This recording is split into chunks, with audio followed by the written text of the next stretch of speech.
자, 해상보험 계약의 개요에 대해서 배워보도록 합시다. 해상보험 계약이라고 하는 당연히 해상보험을 해상보험을 체결하기 위한 계약인데, 보통 계약이라고 하는 거는 법률적 관계를 형성시키는 거예요. 그래서 보험자와 보험 계약을 체결하는 피보험자 혹은 보험 계약자 사이에 어떤 권리 혹은 책무, 의무를 형성시키는 그런 법률적 관계를 형성시키는 어떤 법률적 수단, 방법이 해상보험 계약이 되겠습니다. 그래서 이 해상보험 계약에 대해서 우리가 설명을 할 때 MIA에 있는 내용을 이야기를 하거든요. 그래서 A Contract of Marine Insurance, 해상보험과 관련된 계약이라고 하는 것은 그 계약에 의해서 해상보험 계약에 의해서 합의된, 그러니까 보험자와 보험 계약자 사이에서 합의된 방법과 범위 내에서 발생하는 해상 손해, 이제 해상 손해를 마린 로스라고 하는데, 해상에서 발생된 손해죠. 그 어떤 물품이 파손이 되거나 선박이 파손되거나 그런 것들을 이제 해상 손해라고 하는 겁니다. 그런 해상 손해를 또 다시 설명해 주고 있어요. 뭐라고 얘기를 하냐면 해상 사업에 수반되는 손해를 이제 해상 손해라고 하는 것이고, 이 해상 손해가 발생을 했을 때 보험자가 피보험자에게 보상을 하는 것을 약속한다라고 하는 것이 이 해상보험 계약의 정의입니다. 그럼 우리가 여기서 알아야 될 것은 해상 손해는 제가 해상에서 발생되는 하물이나 선박의 파손, 멸실 이런 것들을 의미한다라고 했는데, 이 MIA 제1조에서는 해상 손해를 해상 사업에 수반되는 손해라고 얘기를 해요. 그러면 해상 사업이란 건 뭐냐? Maritime Adventure라고 하는 건데, 이 마린 어드벤처라고 하는데, 마린 어드벤처라고 하는 이것의 내용은 무엇이냐라고 하면, 선박이나 여기 지금 밑에 나와 있는 이 세 가지 정도가 해상 사업이라고 이야기를 합니다. 그래서 해상 사업이라고 하는 것은 선박이나 화물, 동산이 해상 위험에 노출되는 것, 그리고 화물 운임, 여객 운임, 수수료, 이윤 이런 것들의 위험에 노출되는 것, 그리고 피보험 재산이 가지고 있는 다른 제3자에게 끼칠 수 있는 배상 책임. 그래서 내용을 보면 이거예요. 첫 번째 거는 선박이나 화물 그 자체에 발생될 수 있는 뭐 파손이나 멸실이나 이런 것들.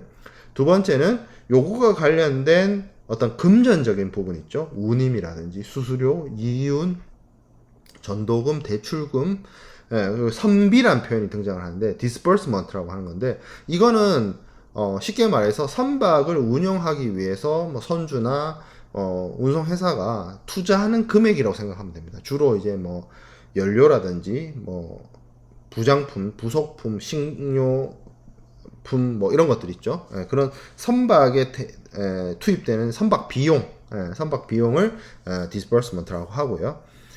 이런 것들 혹은 그리고 세 번째, 우리가 자동차 보험 같은 경우에도 자기 차가 파손되거나 손상되는 것에 대해서 자동차 보험을 들지만 또 뭐도 들어요. 대차, 대물, 대인 이런 것들 있잖아요. 이 차로 인해서 다른 사람이나 다른 차에 피해를 주는 것을 배상하는, 배상 책임과 관련된 것을 물어주기 위한 보험을 들기도 하는데, 이 세 번째의 내용은 그런 것이죠. 그래서 해상에서 발생되는 선박이나 화물의 어떤 위험, 관련된 비용, 위험, 운임, 선비 이런 것들, 그리고 다른 제3자의 재산에 대해서 책임져야 되는 부분, 이런 것들을 이런 것들과 관련된 손해가 피보험자 혹은 보험계약자에게 발생했을 때 보험자가 보상을 해주는 것이 해상보험 계약이라고 볼 수 있겠습니다. 해상보험 계약에 대한 설명이 좀 길었습니다. 자, 그럼 이 해상보험 계약의 당사자들은 누구가 있느냐? 뭐 앞에서도 잠깐 지난주에 잠깐 얘기했던 것 같은데, 자, 보험자가 있죠. 기본적으로 우리가 앞에서 봤던 로이즈에서 이야기하는 언더라이터, 개인 보험업자가 있을 수 있고 컴퍼니 형태의 보험회사가 있을 수도 있죠. 자, 그리고 보험 계약자가 있습니다. 보험자와 보험 계약을 체결을 하는데 좀 주의해야 할 점이 뭐냐면 뭐 앞에서 제가 보험 계약자와 피보험자는 같은 사람일 수도 있고 다른 사람일 수도 있다라고 말씀을 드렸는데요. 이게 이제 이 표현이 사실 MIA는 등장을 하지 않아요. MIA는 1900년대 초반에 만들어진 법이다 보니까 1906년 만들어진 법이다 보니까 이 보험 계약자 폴리시홀더라는 표현이 등장하지 않고 주로 insured 피보험자라는 표현을 많이 씁니다. MIA에서는 영국해상보험법에서는 그래서 피보험자 insured 쉽게 말해서 사고가 발생했을 때 보험자로부터 보상을 받을 권리가 있는 사람, 이 사람들이 이제 해상보험 계약의 당사자가 될 거고요. 자, 이 해상보험은 그러면 어떠한 형태의 계약이 체결이 되느냐라고 하면 일단 첫 번째 예정보험이 있습니다. 이건 예정보험은 미래에 이제 발생되는 사건이나 이런 것들을 대비를 해서 계약 체결 시점에 보험 계약의 내용이나 이런 것들이 정확하게 알려지지 않는 상태에서 미리 뭐 계약을 체결하는 그런 형태입니다. 좀 주의해야 되는 게 보험 계약, 그러니까 이런 거예요. 보험 계약을 내가 체결을 하려고 하는데 보험 계약 체결과 관련된 뭐 주요한 내용들이 빠져 있을 수 있어요. 뭐 선박명을 모른다거나 선박 어느 선박으로 운송할지가 안 정해져 있다거나 뭐 이렇게 되어 있어서 계약 보험 증권에 들어갈 내용 중에 몇 가지가 빠져 있는 상태에서 계약 체결이 되어지는 것을 얘기를 하는 것이지, 나중에 뭐 1년 뒤라도 혹은 한 달 뒤라도 우리가 해상보험 계약을 체결하겠다라고 예약을 잡거나 뭐 미리 계획을 잡거나 그런 부분이 아니에요. 해상보험 계약은 맞아요. 근데 해상보험 계약은 맞는데 계약 내용이 아직 확정되지 않는 상태에서 이루어지는 보험이 예정보험입니다. 아니 계약을 체결하면 명확하게 해야지, 계약 내용이 다 정해지지 않았는데도 왜 보험이 체결이 되느냐라고 할 수 있는데, 이게 해상보험이 가지고 있는 여러 가지 특징 중에 하나예요. 왜 그러냐면 제가 그 선박과 관련해서 해상에서 우리가 사업을 하고 해상에서 운송을 하는 것이 굉장히 위험한 일이라고 이야기를 했는데, 오늘날에는 통신수단이나 과학기술의 발달으로 선박을 추적하고 이런 것들이 굉장히 잘 돼 있어서 문제가 없으나, 이런 것들이 발달되기 이전에는 뭐 이런 거죠. 예를 들어서 뭐 유럽에서 배가 출발하기로 했는데 이게 목적지에서 기다리는 사람 입장에서는 실제로 그 배가 와봐야 온 거지. 와봐야 그 배가 뭔지를 알고 뭐 그런 상태인 거지. 정확하게 그 보험 계약을 체결하는 시점에서 선박의 내용이나 뭐 물품의 자세한 명세나 이런 것들을 확인하기가 통신수단이 발달되기 이전에는 어려웠단 말이에요.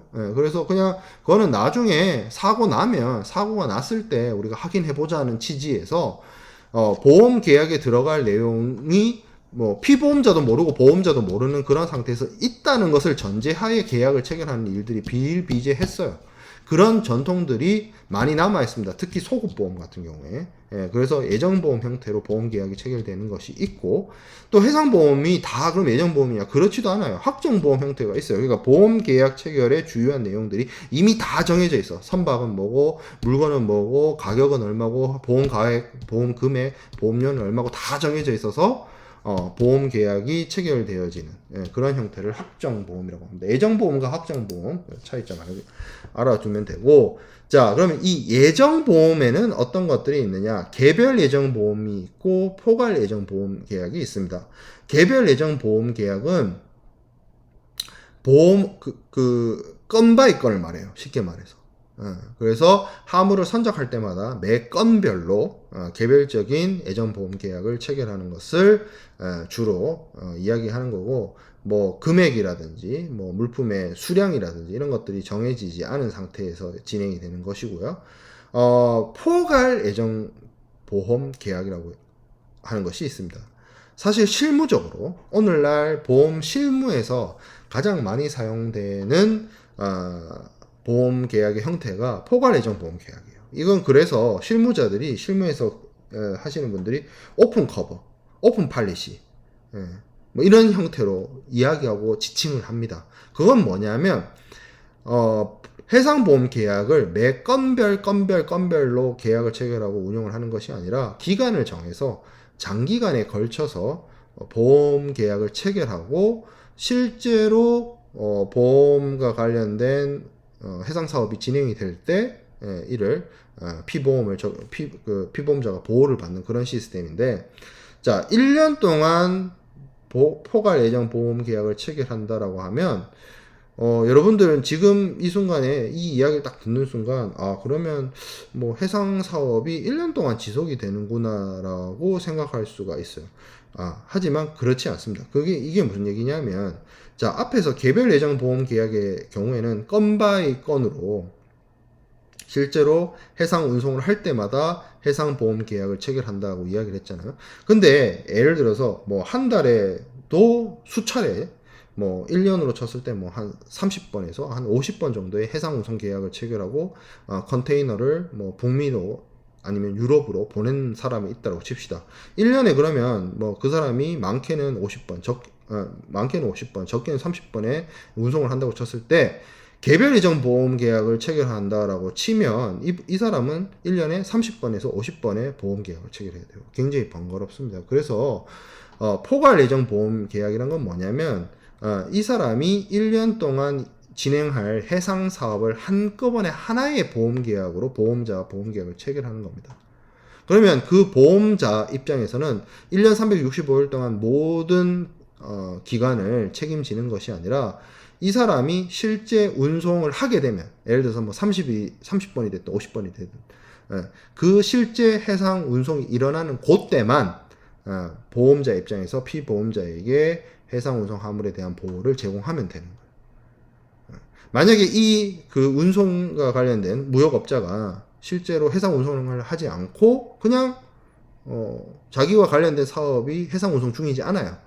그러면 굳이 보험회사가 그 사람의 있지도 않은 해상 운송 화물에 대한 보호를 제공할 필요가 없는 거죠. 하지만 보험 계약 자체는 1년 동안 했기 때문에 그 1년 중에 언제가 됐든 뭐 이야기만 하면 내가 어떤 화물을 지금 뭐 미국으로 보낸다라고 이야기만 하면, 보험업자한테 보험자에게 얘기하면 그 얘기하는 순간 그때부터 그 해상 운송에 대해서 보험자가 커버하는 그런 방식을 의미를 합니다. 1년 동안 일어날 일을 미리 선결제 한다고 생각해 보면 됩니다. 우리가 여러분들 그 자동차 보험을 여러분들이 뭐 직접 들어본 사람들은 알겠지만 한번 이렇게 생각해 봅시다. 서울 부산을 왔다 갔다 하는데 내가 서울 부산을 왔다 할 때마다 자동차 보험을 들면 얼마나 번거롭겠어요. 그러니까 자동차 보험은 보통 기간 단위로 들죠. 1년 단위로 들죠. 내가 보험회사 전화를 해서 내가 1년 동안 보험을 들겠습니다. 이 자동차에 대한 내가 운전자로서 보험을 들겠습니다. 해서 보험 계약을 체결하고 보험료를 내요. 그러면 그 1년 동안 이 자동차의 운행 중에서 발생한 사고에 대해서 이 보험회사가 책임져주고 보상을 해줘요. 근데 이 자동차가 주차장에 세워져 있어도 보장을 해주고 공도에서 운행을 하고 있어도 보장을 해주는 거죠. 사실 자동차에 주차장에서 세워져 있는데 물론 뭐 주차 중인 차가 사고 날 가능성이 전혀 없다라고 말을 하기는 좀 그렇지만 누군가 와서 뭐 받아버릴 수도 있으니까 운행 중이 아니더라도 보험회사로부터 보호는 받고 있는 거잖아요. 운행 중일 때는 당연한 거고, 이것도 마찬가지예요. 포괄 예정 보험 계약도 자동차 보험처럼 1년 단위로 들고 실제로 해상 사업을 하게 되면 그때 보험자로부터 보호를 받는다. 이렇게 이해하면 될 것 같습니다. 그래서 포괄 예정 보험 계약은 주로 1년 내 기간, 보통은 통상적으로 1년으로 하고 보험 계약서를 씁니다. 하나의 보험 계약을 체결을 하겠죠. 이 포괄 예정 보험 계약에는 하나의 보험 계약이 있고요. 실제로 그러면 이 보험 계약을 체결하는 사람이 1년에 50번의 해상 운송을 한다라고 칩시다. 그러면 그때마다 통지하고 통지에 따른 확약서를 보내주는 방식으로 보험자는 이 피보험자 보험계약자에게 확약서를 보내주는 그러한 형태로 진행이 됩니다. 그게 이제 뭐 certificate 뭐 이런 걸로 얘기를 하고 있죠. 자, 그래서 영국 해상보험법에서는 기본적으로 예정보험 계약은 그것이 개별 예정이든 포괄 예정이든 뭐 구분하지 않고 그냥 플로팅 팔리시라고 지칭하는데, 영국 해상보험법은 제가 앞에서도 얘기했다시피 오래됐거든요. 그래서 필드에서는 개별 예정 보험 계약은 provisional policy라고 하고 잘 안 쓰여요. 근데 사실 주로 오픈 커버, 오픈 팔리시, 오픈 컨트랙트라고 하는 포괄 예정 보험 계약이 실무에서 주로 사용이 됩니다. 자, 그 다음에 소급 보험 계약이 있습니다. 소급 보험이라고 하는 거는 말 그대로 앞당겨진다. 과거로 앞당겨진다. 뭐 이런 얘기죠. 그래서 보험 계약을 체결을 했는데 보험 계약 체결하는 그 시점이 아니라 과거로 무슨 우리가 뭐 어벤져스 엔드게임에서 봤던 것처럼 과거로 돌아가는 거예요. 뭐가? 보험의 효력이. 어벤져스 엔드게임은 우리 영웅들이 뭐 그 양자역학의 영역으로 들어가서 과거로 가잖아요. 그거는 그냥 공상과학 영화고 소급 보험 계약에서 말하는 이 소급이란 말은 보험 계약의 체결이 오늘 예를 들어서 9월 14일 날 계약을 체결했지만 그 보험 계약의 효력이 9월 14일에 머무는 것이 아니라 9월 10일이나 9월 5일로 앞으로 날아가는 거예요. 앞으로 소급해서 가는 겁니다. 주로 해상보험에서 많이 사용돼요. 왜 이런 방식으로 사용을 했느냐? 통신시설이나 교통시설이 발달하지 못했던 시대에 주로 이런 소급보험 계약의 형태를 띠게 되는 겁니다. 자, 어떤 식이냐면, 자, 이런 거예요. 어떤 선박이, 지금 시대를 오늘날이라고 생각하지 맙시다. 한 1800년대라고 쓰죠.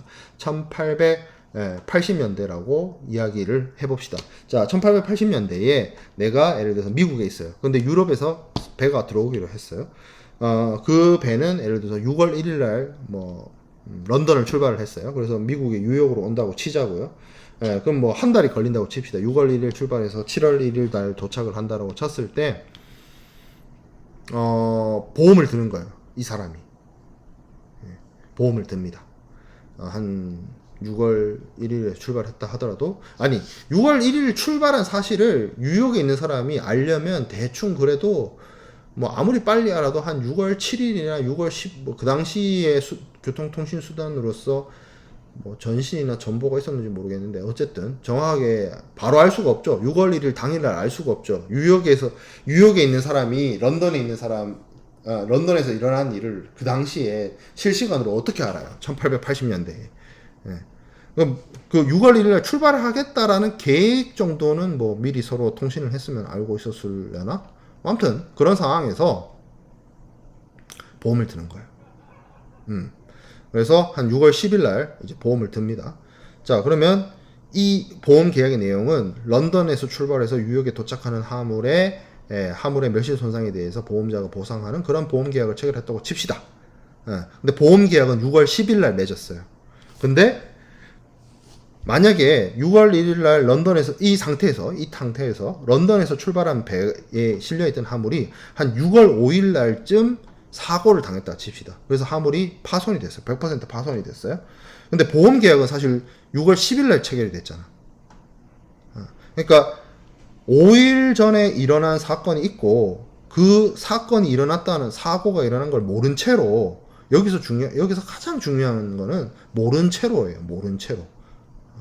알 수가 없는 상태. 모른 채로 6월 10일 날 보험 계약을 체결했어요.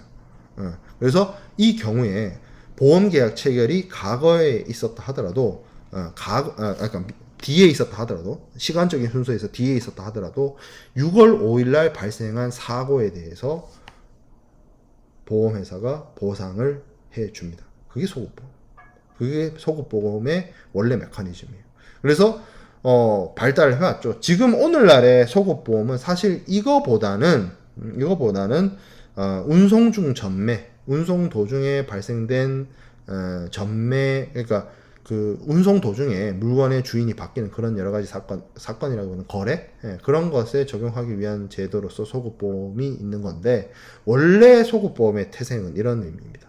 자, 그 다음에 원수보험 계약과 재보험 계약이 있는데 원수보험은 말 그대로 보험자와 피보험자, 보험계약자 간에 최초로 체결된 계약을 말하는 것이고 재보험, 리인슈어런스는 이 보험 계약을 체결한 보험회사가 다시 다른 보험회사에게 보험회사가 보험을 드는 그런 것을 리인슈어런스라고 이야기를 합니다. 자, 공통보험, 코인슈어런스. 이거는 우리가 지난 시간에도 간략하게 얘기했던 것처럼 보험계약에 공동으로 보험계약의 책무를 부담하는 그런 형태를 이야기를 합니다. 자, 그 다음에 해상보험 계약의 주요한 원칙에 대해서 살펴보도록 하겠습니다. 최대선의 원칙, almost good faith 이렇게 얘기하는데, 최선의 선인, 성실하게, 신실하게 행동하라. 보험계약 체결 시에 보험자는 하물에 관한 중요한 정보들을 알 수 없다. 보험회사가 어떻게 하물의 정보나 이런 것들을 알겠어요? 그래서 피보험자가 보험자에게 하물의 상황이나 선박의 상황이나 이런 것들을 알려주겠죠. 그런 것들과 관련되어 있어요. 그러니까 어떤 관련된 해상보험과 관련돼 있어서 그 피보험자나 이런 사람들이 자신의 보험계약을 체결하고 하는 데 있어서 자신에게 주어진 정보를 보험회사에게 전적으로 다 알리고 최대한 성실하게 보험자의 어떤 신의를 저버리지 않는 수준에서 최선의 노력을 다하라. 사실 이거를 강조하는 이유는 보험 사기의 문제가 있습니다. 뭐 예를 들어서 보험계약 체결을 하는데 건강보험으로 치면 이런 거죠. 내가 건강보험 드는데 흡연자가 흡연 사실을 숨긴다든지, 뭐 알코올 중독자가 나 술 마시는 거 숨긴다든지, 뭐 이런 거예요. 그러니까 해상보험 계약을 체결함에 있어서 뭐 여러 가지 하물이나 이런 부분에 있어서 포장이나 이런 것들이 문제가 있거나 한 부분이 있는데 그거를 보험회사에 알리지 않는다라고 하면 이게 뭐 신실하지 않았던 거죠. 신뢰를 저버린 거죠. 믿음을 저버린 거죠. 믿음을 저버리지 말라는 거예요. 해상보험 계약을 체결하는 데 있어서 주요한 원칙 중에 하나가 최대선의 원칙이고요. 자, 그 다음에 실손 보상의 원칙. 이건 이득 공여 금지의 원칙이죠. 이득 공여 금지 원칙.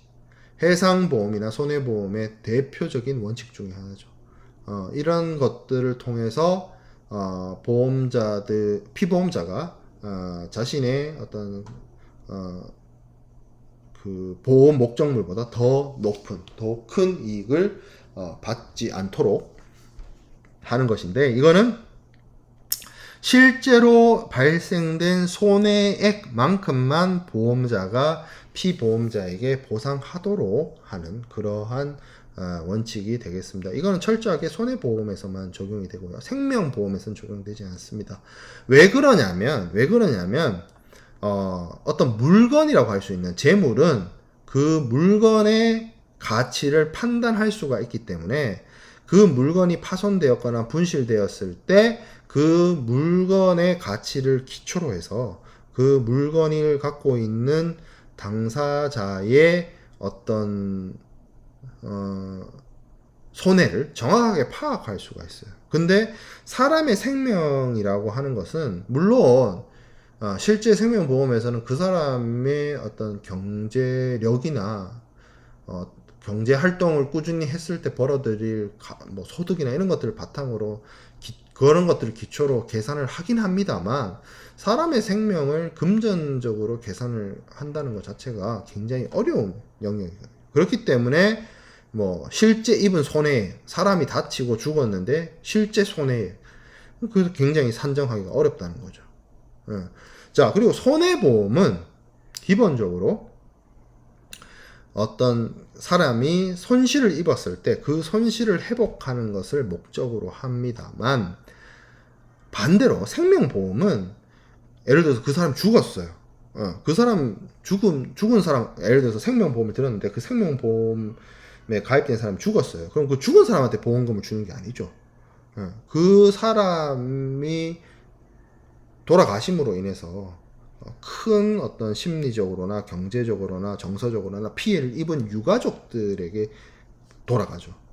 그래서 그런 차원에서 실제 손해를 따지기가 어렵다는 측면이 있습니다. 자, 그리고 이거는 굉장히 교과서적인 이유이고요. 실제로 이런 거예요. 자, 생명보험을 들었다 칩시다. 보험 사기를 치고 싶어요. 물론 뭐 칼치기라든지 자동차 보험과 관련해서 이렇게 보험 사기 치는 사람들이 있죠. 그렇죠. 일부러 사고 내거나 뭐 하는 사람도 있어요. 아무런 사실 피해도 없는데 막 일부러 넘어지고 뭐 이런 사람도 있어요. 뭐 여러분들 뭐 그런 거 아마 뭐 블랙박스 가지고 뭐 유튜브에서 소개하고 이런 채널들 많을 겁니다. 그런데 보면 아마 많이 볼 수 있을 거예요. 그런 사기 치는 경우가 많단 말이에요. 자, 근데 그렇다 하더라도 생명보험 같은 경우에 예를 들어 생명보험을 들고 상식적인 수준의 사람이라고 하면 자기가 자해를 하거나 뭐 자살을 하거나 하기가 어려워요. 물론 극단적인 경우, 뭐 영화에나 나올 법한 그런 경우도 있겠지만 지금 뭐 그런 극단적인 경우를 제외하고 우리가 상식적인 수준에서 할 수 있는데, 만약에 그렇기 때문에 이거는 어려운 부분이긴 한데, 생명보험이 아니라 우리가 손해보험이라고 칩시다. 물건의 경우에는 고민할 필요가 없어요. 예를 들어서 물건을 실제 입은 손해보다 더 많은 보상액을 받는다라고 하면 우리가 제가 지난주에도 설명을 했지만 그 물건이 남아나지 않을 거예요.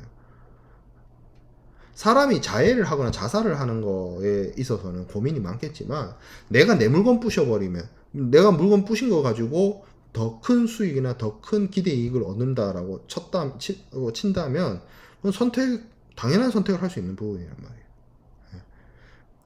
그런 점이 있는 거죠. 그런 점이 있기 때문에 실손 보상의 원칙은 생명보험에는 적용되지 않지만 손해보험에만 적용이 된다라는 점입니다. 자, 그 다음에 해상보험 계약의 법적 성질을 좀 살펴보도록 하겠습니다.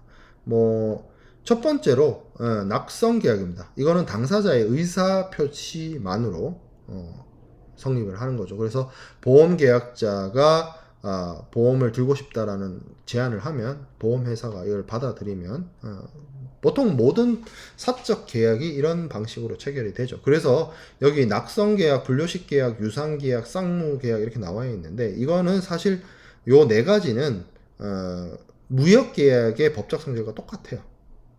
그래서 분료식 계약도 특정한 형식을 요하지 않습니다. 보험 계약 구두로 할 수도 있고요, 전화로 할 수도 있고요, 이메일로 할 수도 있습니다. 근데 실무적으로는 보통은 이제 보험 청약이라는 걸 해요. 보험 청약이라는 걸 합니다. 자, 그 다음에 유상 계약이 있어요. 유상 계약. 돈이 오고 가죠. 이거 공짜로 해주는 거 아니죠. 보험 공짜로 하는 거 아닙니다. 미래의 기대의 수익, 기대는 아니지, 미래에 발생할 수 있는 불확실성에서 보호를 받는데, 이거를 공짜로 하거나 하지는 않죠. 유상으로 합니다. 자, 그리고 쌍무 계약입니다. 서로 보험자와 피보험자 모두 의무가 있습니다. 피보험자는 보험자에게 보험료를 납부해야 되고, 보험자는 피보험자가 보험에 부보되어 있는 그 보호 안에서 어떤 손해가 발생하게 되면 이를 보상하는 그러한 관계가 있는 거죠. 서로가 서로에게, 상대방에게 의무가 부여되어 있다라는 측면에서 쌍무 계약입니다. 자, 부합 계약이라는 표현이 등장합니다. 부합 계약이란 건 뭐냐면, 보험자가 미리 보험 약관을 작성을 해 놓아요. 작성을 해 놓은 상태에서 보험 계약자가 이거를 받는 거죠. 그러니까 계약서를 보험회사가 미리 작성을 만들어 놓는다는 거죠. 그거를 보험계약자는 읽어보고 오케이 하면 사인하는 거죠. 그래서 왜 보험계약 체결하면, 여러분들이 실제로 보험 들어보신 분들은 알겠지만 보험회사에서 막 설명을 많이 해요. 왜냐면 이게 그냥 단순하게 부합계약이다라고 해서 사인만 받으면 끝나는 게 아니라, 보험자는 그러한 내용을 반드시 알려줄 의무가 있기 때문에 계약서 읽어보라 하고 계약 내용을 막 말로 설명해요. 그거는 이게 보험자가 미리 작성해 놓은 보험 약관이고 보험 계약서이기 때문에 그것을 정확하게 알고 있는 거는 보험자가 알고 있는 거죠. 그래서 여러 가지 공정거래법이라든지 이런 걸 통해서 보험자에게 강제적으로라도 피보험자에게 이런 내용들이나 사실을 알려주도록 의무화하고 있기 때문에 막 설명을 하려고 하는 거죠. 아니, 그러면 이런 거 미리 만들어 놓은 보험 계약서 말고 보험자와 피보험자가 서로 합의해서 계약서 작성하면 되지 않느냐라고 하는데, 그러기에는 실제로 보험 계약 체결에 어떤 기간이나 어려움만 증가시킬 뿐이죠. 편리성적인 측면에서 보험자가 미리 작성해 놓은 보험 계약서를 가지고, 보험 약관을 가지고 실제 보험 계약이 진행되는 것이 바람직합니다. 자, 그 다음에 유인 계약이라고 하는데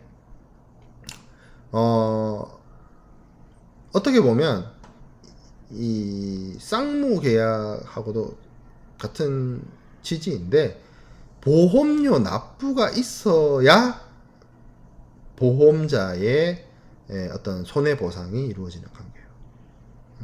보험료 납부가 없으면 실제로 보험 계약이 유효하게 성립됐다고 보기 어렵습니다. 자, 그리고 유한 책임 계약 이 부분은 뒤에서 유인 계약 관련해서는 보험료와 관련돼서 설명할 때 다시 한번 얘기를 하겠지만 보험 계약을 체결하기로 해놓고 피보험자가 보험자에게 보험료 납부를 하지 않잖아요. 그러면 좀 문제가 돼요. 그래서 일단은 보험료는 내고 가야 돼요. 피보험자 입장에서. 그런 게 있습니다. 그 보험료 납부라는 행위를 통해서 결과를 끌어내는 부분이고, 유한 책임 계약이라는 것은 보험자가 그 피보험자의 손실이나 그런 부분에 있어서 무한 책임지지 않죠. 한도 내에서의 책임을 집니다. 그런 측면에서 유한 책임 계약이고요. 그리고 최대 선의 계약이기도 합니다. 이거는 그 어떤 서로의 믿음, 굿 페이스, 신의 성실을 기초로 이루어지는 계약이고, 결국에는 이것과 관련해서 피보험자는 보험자에게 보험계약 체결의 어떤 중요한 사실들을 알려야 되는 의무를 부담을 하게 되는 것이죠. 자, 상행위 계약. 사실 보험자도 그렇고 피보험자도 그렇고 영리 목적으로 이루어지는 어떤 상거래 형태의 계약이고요. 자, 그리고 사행계약성. 이거는 좀 잘 이해를 해야 되는 게, 이게 보험이 도박과 같은 사행성이 있다라기, 사행행위다라기보다는 도박처럼 비례의 불확실성을 바탕으로 그거를 근거로 어떤 계약이 체결된다는 성격이 있다는 것이지, 보험이 도박이란 얘기는 결코 아닙니다.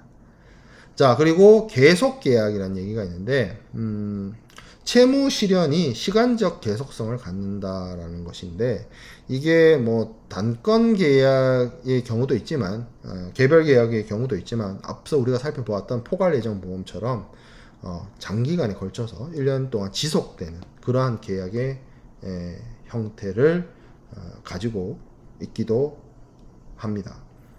자, 그래서 해상보험 계약의 어떤 개요에 대해서 우리가 쭉 살펴보았고요. 수업 내용을 조금 끊어서 가도록 끊어 가도록 하겠습니다.